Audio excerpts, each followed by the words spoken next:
When we talk about violence against women, the first image we have in our head is a man beating a woman. But that doesn't necessarily mean, and that is not all that we're talking about. There's intra-party violence. And in intra-party violence, it's really about how do women in politics hold that action accountable across their party lines. You are women. If you see a woman in a party, be your party or not your party, it's violence against women.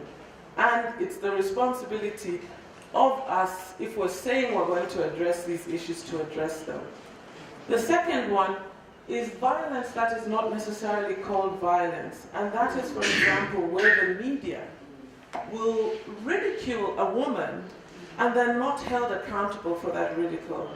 That's collective public violence against a woman. And we have a collective responsibility to hold the media accountable for that. And those are the type of violence we're talking to. Then you have the intimate violence at home, where a woman can be refused to go and vote because she might not be voting along parties with her husband, or the family in general. Or a woman is not able to vote because the voting stations are far, they close at a certain time, but she has her general responsibilities at home to maintain.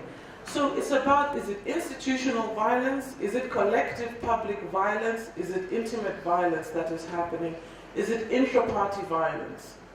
We need to address these issues, because what then happens is there's also these narratives that present themselves. In order to be a woman politician, you have to sleep your way to the top. These may not be true or are not true, right? But the narrative exists. So once you're in there, what are people saying about women? What are people saying about the women in politics? And how are they respecting them? How are they delivering in terms of accepting their credibility in the role that they're playing? And how are the men who they're supposed to be working with viewing them?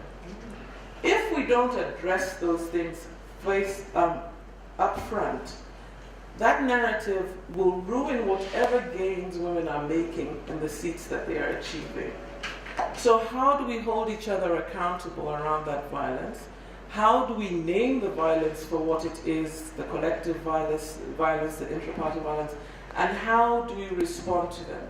This is where a confluence between the Gender Commission and women in politics meet, and needs to be addressed head on.